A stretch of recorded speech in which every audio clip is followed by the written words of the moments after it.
우리 하나님께서 우리에게 구원을 베풀어 주셨는데 여러 가지 구원을 베풀어 주신 목적을 우리가 생각을 해볼 수가 있습니다. 그 중에 가장 대표적인 것이 있다고 하면 우리 하나님을 예배하기 위해서 되는 겁니다.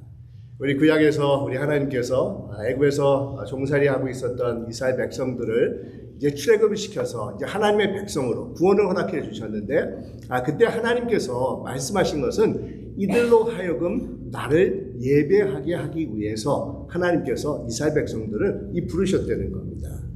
그래서 여러분, 우리 크리스천으로서 우리가 빼놓을 수 없는 가장 중요한 종교적인 예식 한 가지가 있다고 하면 바로 예배의 행위라고 우리가 말할 수가 있다는 겁니다.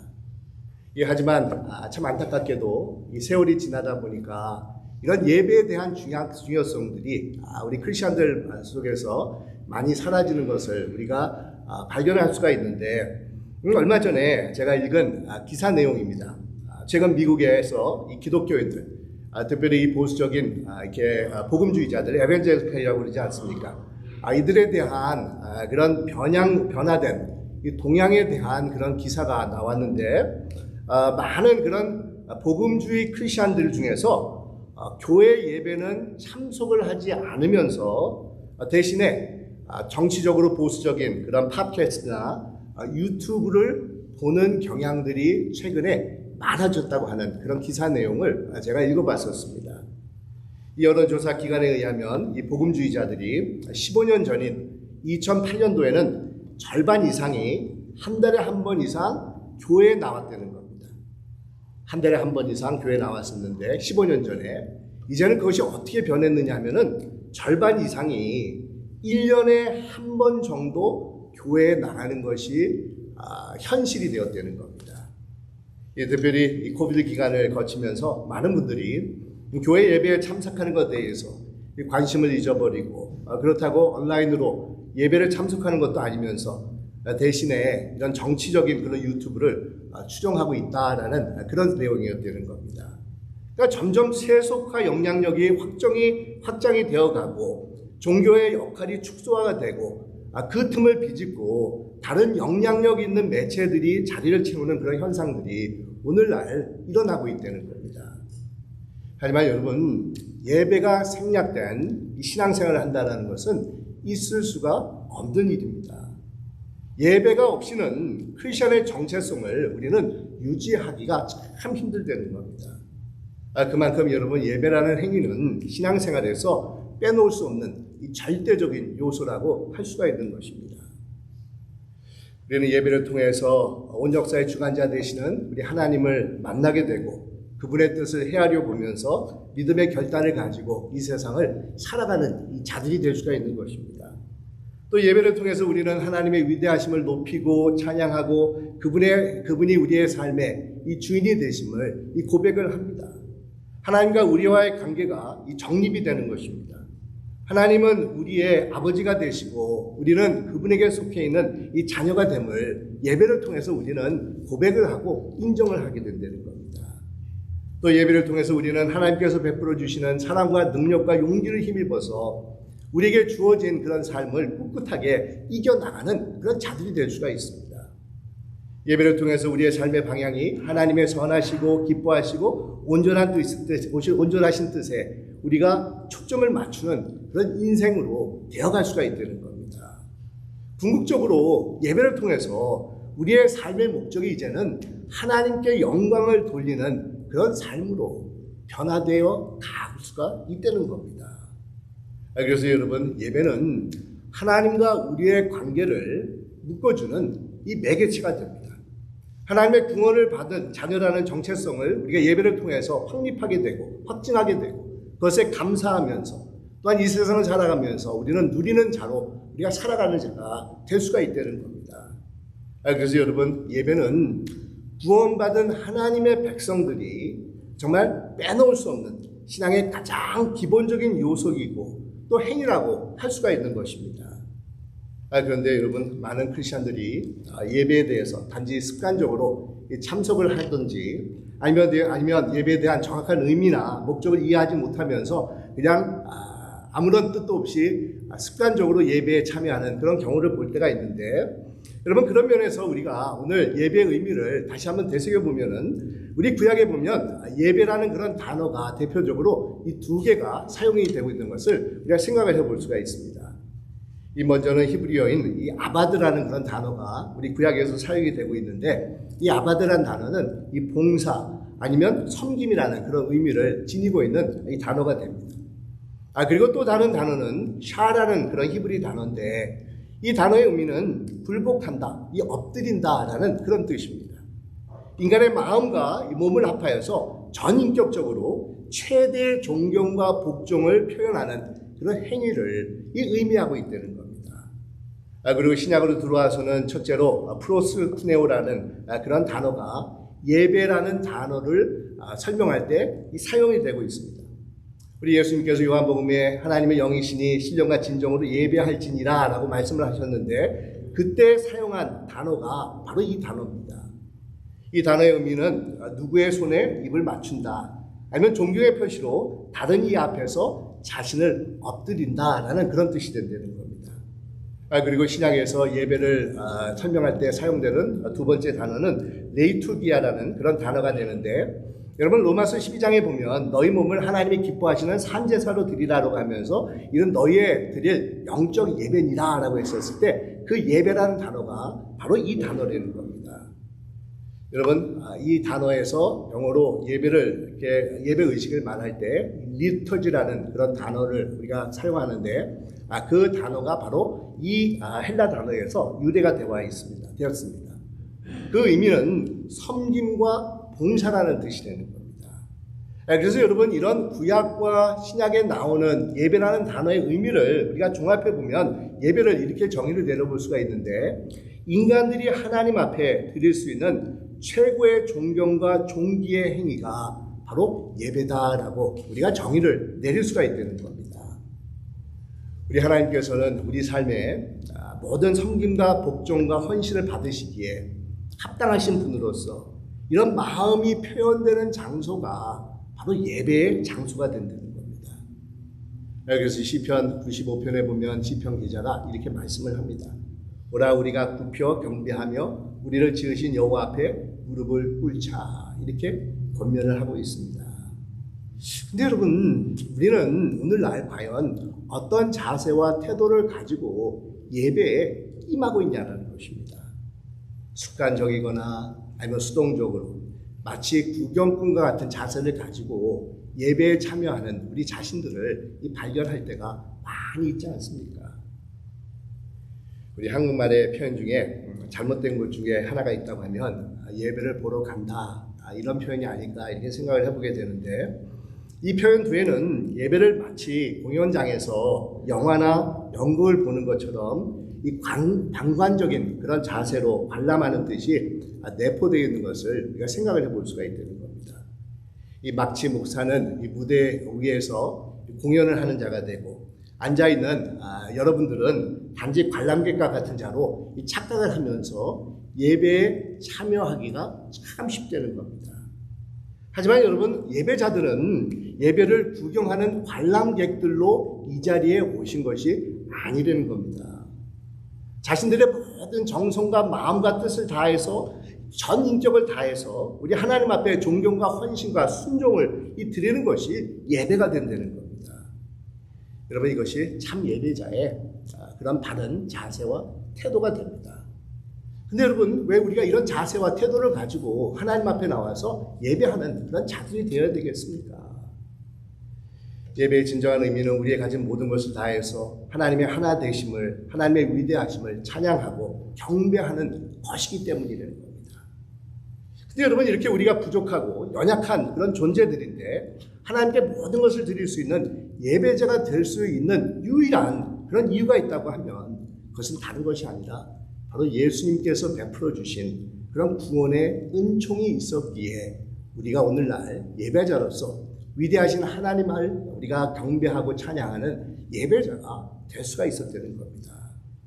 그래서 오늘 말씀에 보면 히브리서 기자가 이렇게 기록을 하고 있지 않습니까? 그러므로 우리는 예수로 말미암아 항상 찬송의 제사를 하나님께 드리자, 이렇게 말씀을 하고 있는 겁니다. 여러분, 그렇습니다. 우리 모두는 거룩하지 못한 허물 많은 아담 부족한 이 죄인들로서 하나님 앞에 도저히 다가갈 수 없는 그런 자들이었습니다. 우리가 하나님 앞에 예배를 드린다는 것은 생각지도 못했던 그런 자들이었다는 겁니다. 하지만 예수님께서 십자가에서 우리의 모든 죄악을 사하여 주셨기 때문에 우리 같은 자들에게도 감히 하나님 앞에 나갈 수 있는 길이 열려지게 되었다는 겁니다. 우리 예수님으로 말미암아 거룩하신 하나님을 만날 수 있는 예배의 자리에 나올 수 있는 자격이 우리에게 주어진 것입니다. 사실 여러분, 우리 예배의 형태를 우리가 보면은 여러 가지 이제 형태들을 볼 수가 있는데, 제가 사실 그 지난 작년에 3개월 동안에 우리 교회에서 휴가를 허락해 주셔서 이렇게 유럽도 가보고 또 미국에 있으면서 굉장히 많은 그런 교회를 방문을 했었습니다. 그런데 교회들마다 얼마나 순서들이 다른지, 특별히 영국에 갔을 때 우리 딸 집 근처에 있는 그런 성공의 에피스코폴 처치라고 그러죠. 이 성공의 교회를 갔었는데 예배들이 굉장히 예배 순서가 엄청 복잡하고 또 파더라고 불리는 이제 목사님인데 그 목사님이 예배를 인도하는데 찬송을 이렇게 불러가면서 챈트라고 그러지 않습니까? 이렇게 기도하는데 이렇게 찬송같이 이렇게 부르면서 이 기도를 인도하면서 예배가 진행되는 것을 보면서 내가 이 성공의 목사가 안 되기를 다행이다. 나는 노래를 못 부르는데 됐으면 큰일 날 뻔했다. 이런 생각도 들었습니다. 근데 그때 제가 참 또 감동을 받았던 것은 성공의 예배를 갈 때마다 내가 혹시 내가 온 날만 이러는가 해서 내가 유심히 보니까 설교를 목사가 하는 게 아닙니다. 보니까 성도들 중에서 한 명이 나와서 매주마다 설교를 하는 겁니다. 그래서 저런 것은 우리도 좀 배우면 목사가 또 쉴 수도 있어서 좋겠다 이런 생각도 해봤었는데 아무튼 여러분 우리가 예배의 형태 각 교회마다 정말 다양한 형태가 있는 것을 볼 수가 있는데 이런 다양한 형태가 있음에도 불구하고 사실 모든 예배의 형태는 딱 두 가지로 나눌 수가 있다는 겁니다.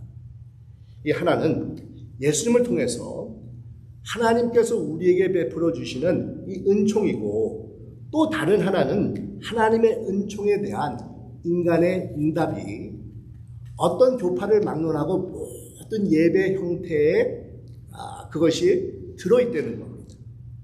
그러기에 어떤 목사님은 예배는 하나님과 인간의 대화의 장소다 이렇게 얘기를 하고 있습니다.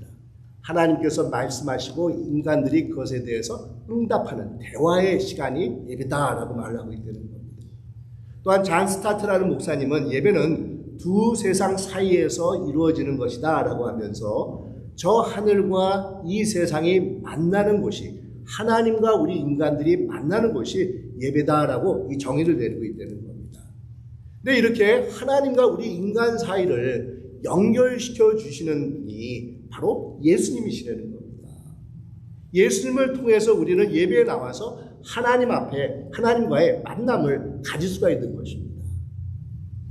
우리 예수님께서 정말 예배하는 때가 오나니 진리와 영으로 하나님께 예배할 때가 온다라고 말씀을 하셨는데 여러분 진리와 영이라는 것은 다른 것이 아닙니다. 예수님을 가리키고 있습니다. 예수님만이 하나님 앞에 갈 수 있는 길을 제시해 주는 그런 진리가 되시고 죽었던 우리의 영이신 하나님을 만날 수 있게 연결시켜 주시는 분이 바로 예수님이시라는 겁니다. 그래서 진리와 영으로 하나님을 예배하는 때라는 것은 예수 그리스도의 구속의 은총을 의지하면서 예배 드리는 것을 지칭하고 있다는 겁니다. 그래서 여러분 우리는 예수님을 통해서 정말 하나님 앞에 나올 수 있는 자격을 얻은 자들이라는 겁니다. 그래서 예배를 통해서 하나님께서는 예수 그리스도의 놀라운 은총이 우리에게 덧입혀진 것을 알고는 우리가 이제는 거룩한 자가 된 것을 알고는 하나님께서 우리에게 말씀해 주십니다. 일단 우리는 감히 하나님 앞에 그 하나님께서 베풀어 주시는 응답에 우리가 반응하는 그런 자들이 되어서 예배를 통해서 우리는 하나님과의 만남을 가질 수 있게 된다는 겁니다. 뿐만 아니라 예수님으로 말미암아 하나님께 예배 드릴 수가 있게 된다라는 것은 예배는 우리 인간들이 가지고 있는 이 감정이나 기분 상태와 전혀 상관없이 이루어지는 것이다 라는 것을 우리가 생각해 볼 수가 있는데 여러분 우리가 하나님 앞에 예배를 드릴 수 있는 이유가 예수님 덕분이라고 우리가 생각해 볼 수가 있지 않습니까? 예수님의 구원의 은총 때문에 우리는 예배자로서 서 있을 수가 있다는 겁니다. 우리 예수님께서 십자가에서 하나님과 우리 사이에 있었던 그런 높은 담들을 다 허무시고 친히 우리와 하나님 사이에 다리가 되어주셨기 때문에 우리가 예배자로서 하나님 앞에 나올 수가 있는 것입니다. 우리 인간들은 아무리 수고를 해도 우리는 하나님 앞에서는 죄인뿐입니다. 아무리 의로운 행위와 공로를 쌓았다 할지라도 우리는 하나님 앞에 다가갈 수 없는 죄인일 뿐이라는 겁니다. 그러기에 우리 하나님께서는 예수 그리스도를 이 땅에 보내주셔서 우리의 죄를 용서해 주시고 하나님과의 관계를 회복시켜 주셨습니다. 우리가 하나님 앞에 예배를 드릴 수 있는 것은 오직 예수 그리스도의 십자가의 공로가 있기 때문이라는 겁니다. 그런데 여러분, 그래서 우리가 예배 자리에 나올 수 있는 것은 예수 그리스도를 의지하며 나올 수 있는 것인데, 종종 우리 크리스천들을 보면 예수님을 의지하면서 예배 자리로 나오는 것이 아니라 이 자신의 감정의 상태에 따라서 정말 예배에 나오고 안 나오고를 결정하는 그런 분들을 볼 때가 있다는 겁니다. 기분이 좋을 때는 하나님께서 예배를 잘 받아주실 것 같아서, 내가 좀 이렇게 의로운 행위를 했다고 하면 하나님께서 나를 칭찬해 주실 것 같아서 예배에 나오시는 그런 분들이 있고, 아니면 기분이 안 좋은 일이 있다고 하면 감정이 상하고 낙심이 되어서 예배를 참석하지 않는 그런 분들이 있다는 겁니다. 그것은 여러분 예배에 대해서 잘못 이해를 하고 있기 때문이라는 겁니다. 우리 하나님께서 찾으시는 진정한 예배는 우리 인간의 상태에 따라서 결정되는 예배가 아닙니다. 우리 하나님께서 찾으신 예배는 나의 허물과 부족함이 있음에도 불구하고 예수 그리스도의 십자가를 의지하면서 드리는 예배가 진정한 예배가 된다는 겁니다. 그래서 여러분, 올 한 해 동안에 우리 한번 결심해 보십시다. 어떤 상황 속에서도 자신의 감정이나 상황과 상관없이 오직 예수 그리스도만을 의지하며 하나님 앞에 나와 예배하는 자가 되겠다라고 결단하시기를 바랍니다. 이것이 여러분 참 예배자들이 가지고 있어야 되는 바른 자세고 이 태도라는 겁니다. 내 의가 아닙니다. 내 공로가 아닙니다. 예수 그리스도께서 베풀어 주시는 그 무한한 은혜를 의지하면서 우리는 하나님 앞에 나올 수 있는 자격을 이 받은 자가 되었다는 겁니다. 뿐만 아니라 참 예배는 세상과 연결이 되는 그런 예배가 되는 것입니다.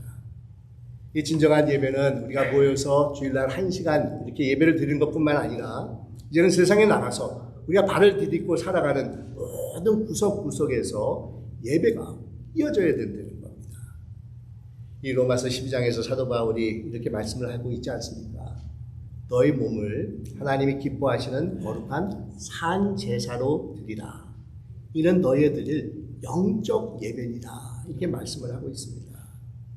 또 어떤 분은 우리가 드리는 주일 예배는 서론에 불과하다고 설명을 합니다. 그러면서 예배의 진정한 본론은 교회 문 밖으로 우리가 나가는 순간부터 시작이 된다. 이렇게 말하고 있습니다. 그러니까 일상생활에서 우리가 하나님의 뜻에 따라서 살아가는 그런 모든 행위가 바로 하나님께 드려지는 영적인 산 제물로 드려지는 그런 예배가 된다는 겁니다. 여러분, 영어로 예배를 서비스라고 하는데 참 예배는 이 세상을 향해서 섬김과 이 봉사와 헌신으로 이어져 가는 것입니다. 그러니까 예배와 섬김은 사실은 서로 다른 두 영역이 아니라 하나가 된다는 겁니다. 예배가 없는 봉사와 헌신은 자기중심적인 그릇된 섬김이 될 수가 있고, 반면에 예배가 섬김으로 이어지지 못한다고 하면 단지 겉무늬만 있는 형식적인 예배만 우리가 드릴 경우가 많이 있다는 겁니다. 오늘 우리가 공독한 히브리서 말씀에서도 이렇게 권면해주고 있지 않습니까? 오직 선을 행함과 서로 나누어 주기를 잊지 말라. 하나님은 이 같은 제사를 기뻐하시느니라. 이렇게 말씀을 하고 있습니다. 여러분, 우리가 하나님 앞에 나와서 예배를 드렸다고 하면은 계속해서 교회 밖의 삶으로 연결이 되어서 선을 베풀고 가난하고 소외된 자들을 돌보며 하나님의 뜻을 실천하는 그런 참 예배를 계속해서 드릴 수 있어야 된다는 겁니다. 그러니까 자신의 삶을 산 제사로 드리는 예배자가 되어야 된다는 겁니다. 삶 속에서 우리 하나님과 만나는 삶, 그 만나는 삶을 살아가는 그런 참 예배자로 살아가는 자들이 되어야 된다는 겁니다. 1시간 주일 예배가 정말 우리 삶 전역으로 퍼져나가서 우리 삶 자체가 이제는 예배 장소인 거룩한 성전으로 이 세상을 살아가는 이 자들이 되어야 된다는 겁니다. 여러분, 이것이 하나님을 예배하는 참 예배자들의 이 모습입니다. 교회에 함께 모여서 하나님 앞에 예배를 드렸다고 하면은 이제는 가정으로, 직장으로, 관계 속으로 또 세상 모든 곳으로 나가서 이러한 예배자로서의 삶을 이어가며 살아가는 자들이 참 예배자가 된다는 겁니다. 지금 은퇴를 했지만 토니 캠플러라고 하는 목사님이시자 또 사회 교수로 활동을 하셨던 분이 계셨는데 이분에 대한 그런 예화 한 가지를 여러분들에게 소개를 해드리자고 하는데 이분이 하와이에 이 세미나가 있어서 이 강의차 이게 가셨다는 겁니다. 그런데 이분이 사시는 곳이 동부의 필라델피아에 있는데 이 하와이하고 시간 차이가 이렇게 많이 있다 보니까 잠을 주무셨는데 새벽 일찍 이렇게 깨게 된 것입니다. 그래서 이분이 그냥 뒤적뒤적 거리다가 일어나서 근처 식당에 들어가 커피를 마시면서 강의 준비를 하고 있었는데 그 식당에 여성 2명이 들어옵니다. 근데 누가 봐도 일반적인 평범한 사람들이 아니라 이 길거리에서 지내는 업종을 가진 사람처럼 보이는 그런 여성 2사람이었다는 겁니다. 그러면서 이 두 여성이 이제 자리를 앉으면서 이야기를 나누는 소리가 옆에 테이블에 앉아 있었던 이 토니 캠플러 목사님의 귀에도 들려오기 시작을 하는데 이 여성 중에 한 사람이 자신의 삶에 대해서 푸념을 한다는 겁니다. 내일이 내 생일인데 내 생일을 기념해 줄 사람이 없다. 정말 내 인생이 얼마나 참 이렇게 불쌍한 인생이냐라고 하면서 이 여성이 자기의 인생에 대해서 푸념을 하는데 이 얘기를 우연하게 들었던 이 토니 캠플러 목사님이 식당 웨이트레스에게 이 질문을 합니다.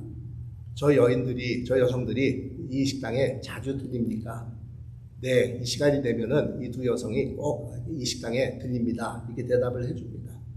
그러면서 이 여성의 이름이 애그네스라고 하는 것을 알게 되고 웨이트레스에게 이렇게 제안을 합니다.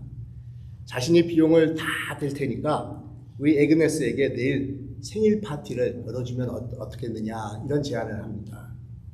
그러면서 다음날 새벽에 이 토니 캠플러 목사님이 생일 케이크를 사가지고 와서 애그네스와 비슷한 그런 사람들이 다 모여가지고 식당에 불을 끄고는 이 애그네스가 나타나기만을 기다리고 있었다는 겁니다. 그리고 애그네스가 들어오자마자 이 불을 켜면서 환호가 쏟아지면서 생일 축하 노래가 이제 불러지기 시작을 합니다. 이에 놀란 애그네스가 너무 감격을 해가지고 눈물을 흘리면서 아무 말도 하지 못하는 겁니다. 간신히 케이크에 불을 끄고 나서 아그네스는 그 케이크를 자기가 도저히 먹을 수 없다고 하면서 자기 집 냉장고에 정말 고이 간직하겠다고 그 케이크를 가지고 집으로 간 겁니다. 그러자 웨이트레스가 토니 캠플러 목사님에게 한마디 하라라고 요청을 합니다. 그러자 목사님은 할 말이 없다고 하면서 그냥 기도하자라고 하면서 기도를 했다는 겁니다. 그리고 기도가 끝나자마자 웨이트레스가 당신 목사님 아닙니까? 이런 질문을 했다는 겁니다. 그렇습니다라고 대답을 하게 되자 그 자리에 모인 모든 사람들이 새벽 2시에 생일 잔치를 해줄 수 없는 사람에게 케이크를 사가지고 와서 잔치를 베풀어주는 목사가 있는 교회면 나도 가겠습니다. 그 교회면 나도 가겠습니다. 나도 가겠습니다. 다들 이렇게 얘기를 했다는 겁니다. 여러분, 그렇다고 해서 새벽 2시에 제가 여러분들 생일 케이크를 가지고 나타날 거라고는 기대하지 마시기 바랍니다. 그러면서 모였던 사람들이 이구동성으로 말하는 것이 세상 모든 교회들은 담이 너무 높아서 자신 같은 사람들은 절대로 갈 수 없습니다. 이런 얘기를 했다는 겁니다. 여러분, 그렇습니다. 교회 담들이 너무 높아서 많은 사람들이 안으로 들어오기가 힘들어 할 수가 있다는 겁니다. 참 안타까운 얘기네요. 하지만 하나님께서는 그 높은 담들을 허무는 일을 누구에게 맡기셨습니까? 예수 그리스도를 영접하고 예수 그리스도의 삶을 살아가고자 하는 우리들에게 맡기신 것이 아닙니까? 예배가 교회 안에서만 이루어지는 것이 아니라 삶의 현장 속에서 이어지기를 원하고 계시다는 겁니다. 주일 1시간 예배를 잘 드렸다고 하면 이제는 세상 곳곳으로 나가서 하나님이 어떤 분이신가를 소개하고 하나님을 만나는 장소를 제공해야 되는데 그것이 우리에게 주어진 그런 몫이 된다는 겁니다. 모든 크리스천들에게 요구되고 있는 예배자로서의 삶이 되는 겁니다. 사랑하는 여러분, 우리가 주일 예배에 매번 빠지지 않고 예수 그리스도의 십자가의 공로를 의지하며 참석하는 것은 잘하는 것입니다. 우리 하나님께서 여러분들을 칭찬하실 것입니다. 기억하실 것입니다. 올 한 해도 자신의 감정이나 자신의 상황에 따라서 움직이지 마시고 오직 예수 그리스도의 십자가를 의지하면서 우리 주님 앞에 나오는 여러분들이 되시길 바랍니다. 하지만 예배가 그것이 끝이 아니라는 것을 또한 기억하시길 바랍니다. 가정으로, 관계 속으로, 세상 구석구석으로 계속해서 예배자로서의 삶을 이어져 가야 된다는 겁니다. 정말 산 제사를 드리는 참된 예배자들이 되어야 한다는 겁니다. 사랑하는 여러분, 올 한 해 동안에 이런 참 예배자들이 되셔서 우리 하나님 앞에 모든 찬양과 영광을 돌리시기에 부족함이 없는 여러분들이 되시기를 주님의 이름으로 축원드립니다. 기도하겠습니다.